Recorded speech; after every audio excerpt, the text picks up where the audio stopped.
Sani waonge deputy president. Oketowa kama chal nade kaka piny. Oketowa kama very risky. Nikech gimoro amora nyalo timore ne office mar president. President nyalo bedo ni tuo. President, God forbid, nyalo tho.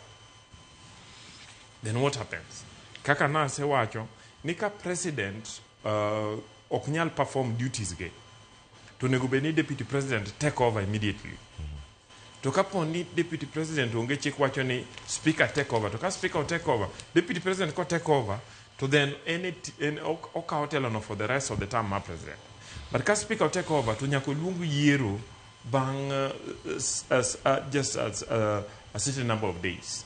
Okay? The question is ni Sani kama wantie Kenya waonge IBC. And we don't know ni IBC king'iyo Kenya ng'eni nyaka itim giko michaki dhi e court be. King'iyo process ma wabro dhi mondo wabed gi IBC, it is not possible ni wanyalo time ka speaker ose take over. Okay? Mawatieki. So we will have a crisis. Mangato nyadhi adhi Uhuru Park to swear himself to wacho ni koro en president. Okay? Wanyalo po ni army odonje streets mo take over. Okay? Or rebels moko biro mo take over. Countries moko se di gine path no, kik wadhi e path no kaka Kenya. Okay? Omiyo, I believe ni court kamobete.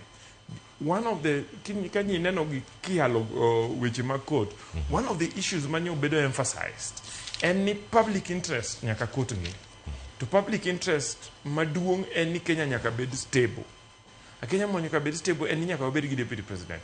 Gachagua nyose bedo impeached. To katiba wacho ni sama senator pass resolution no to bedo impeached owuok office tam ne orumo. Mana kapo ni court oduoke. Okay? And therefore, the easiest thing, anyone was swear in Gachagua, kata case ni dhi mbele, wabro neno gwa wabro timore mbele. Yeah. Kennedy, akile twak. Fuok nitie kako so. Fuok nitie lakini wakili, nitiere problem ma wan go e Kenya ka. Kapok wawacho gigi te, nyaka wang'ine koth gowa koa kanye. Ang'o miyo kawuono onge gi